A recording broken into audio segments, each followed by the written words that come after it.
The golden glow of sunset spilled across Scottsdale as Connie Vaughn stepped out of the elevator of the luxury hotel where she'd been staying for a business trip.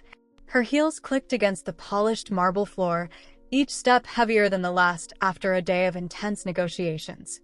When she reached her suite, she dropped her folder onto the king-sized bed and pressed her fingers to her temples, trying to quiet the relentless pounding in her head.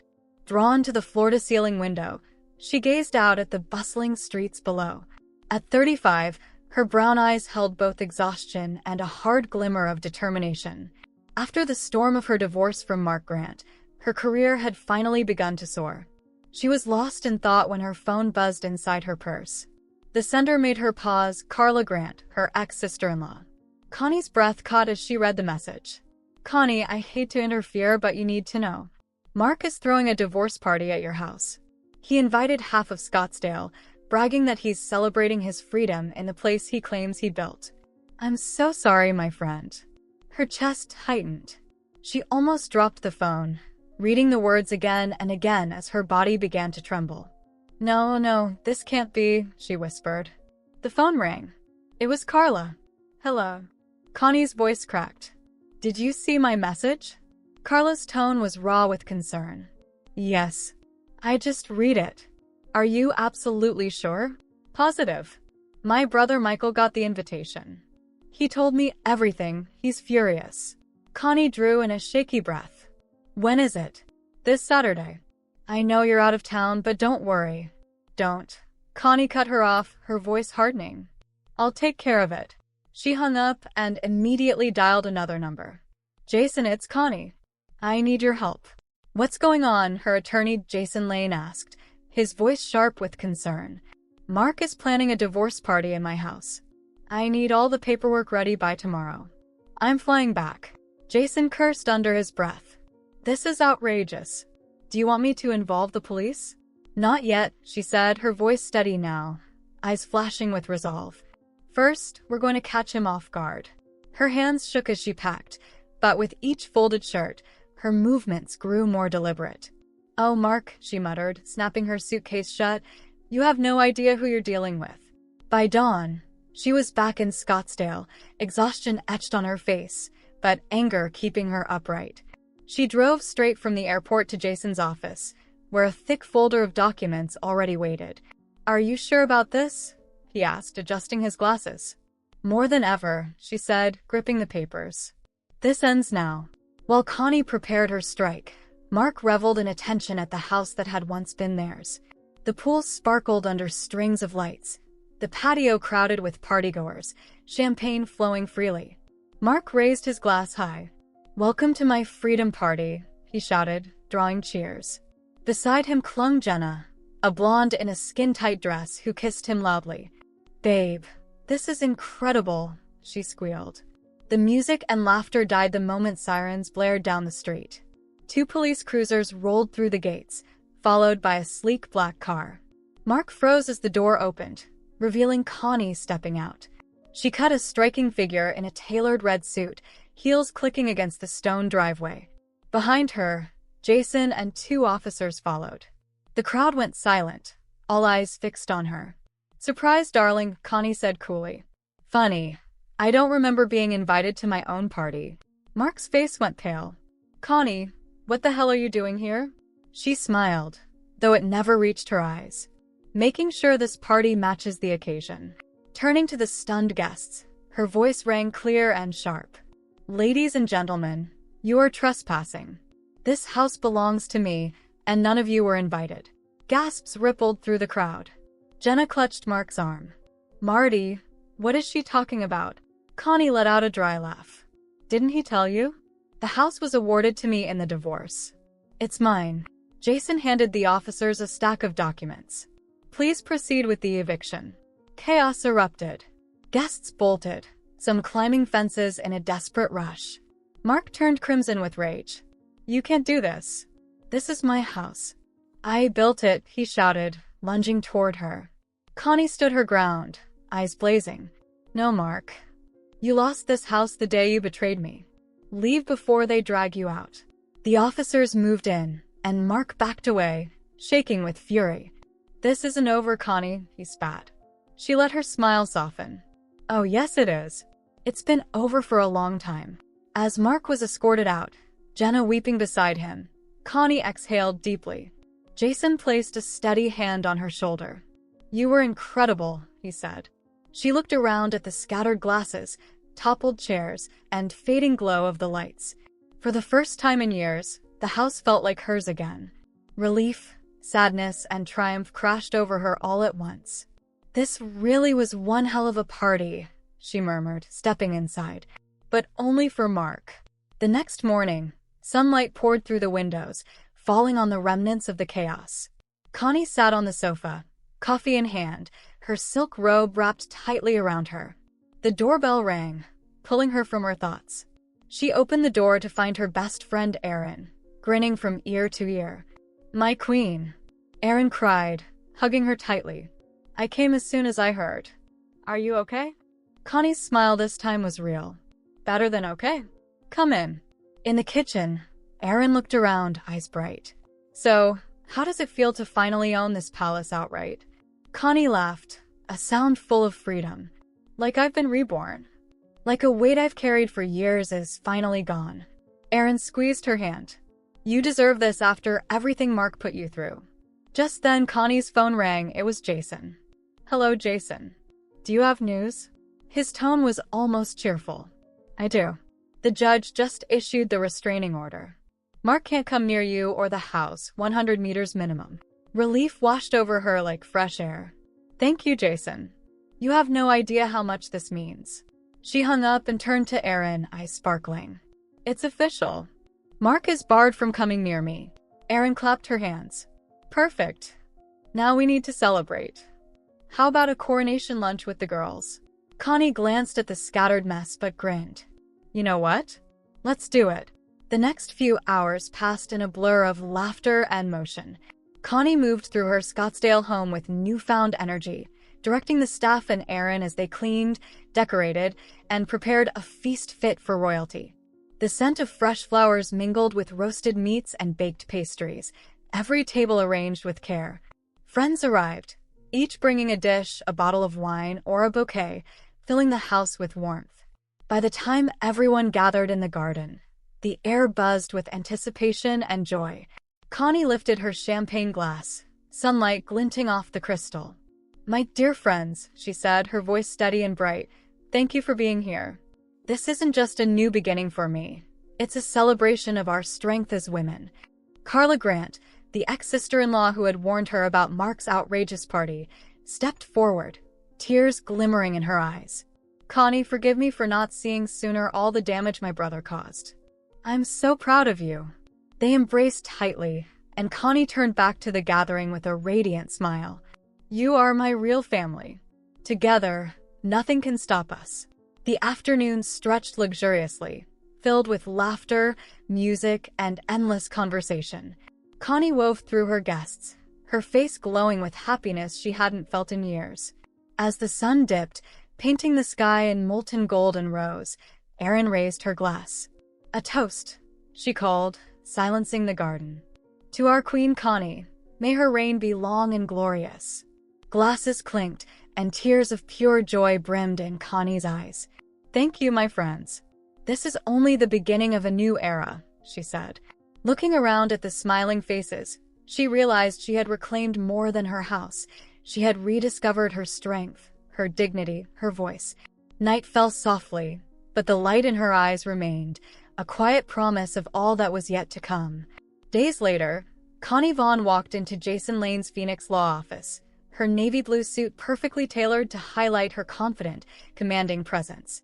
The office buzzed with activity, papers stacked high in every corner. Connie, I'm glad you're here, Jason said, offering a tight smile. We have a lot to review before the hearing. They sat across from each other at a table piled high with documents. Jason adjusted his glasses, eyes serious. Mark is contesting the property division. He's claiming the house. Connie's voice was sharp and unwavering. Jason, we've been through this. That house is mine by right. I won't give up an inch. He nodded, tension still shadowing his gaze. I know. But he's hired Derek Mitchell. You know how ruthless he is. Connie's lips curved into a wry smile. Ruthless? He's about to find out I'm no easy prey.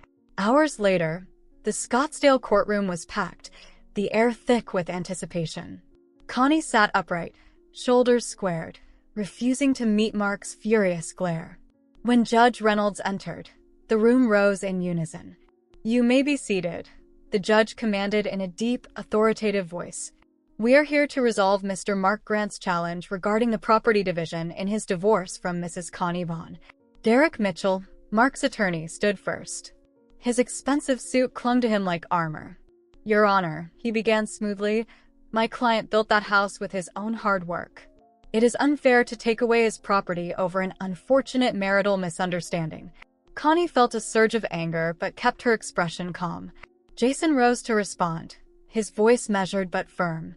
"With all due respect, Your Honor, this was no misunderstanding.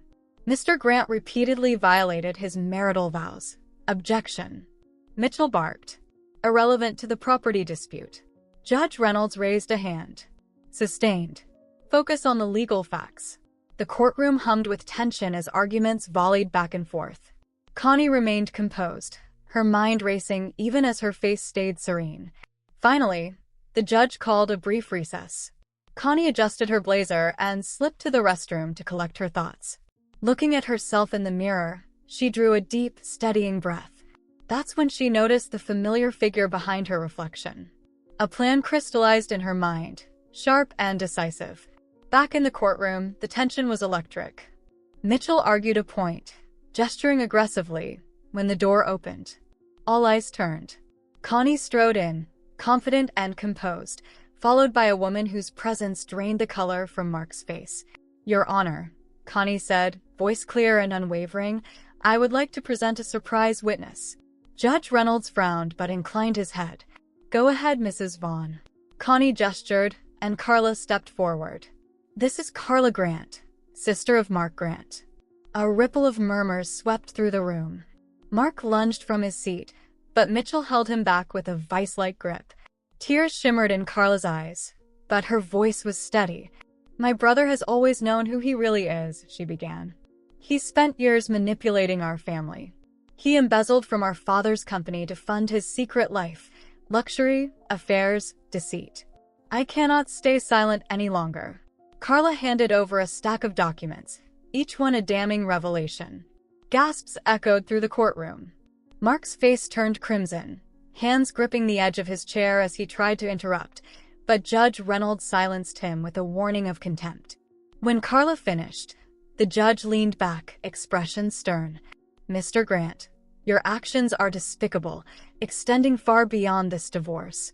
Mrs. Vaughn, the house and all assets remain under your name.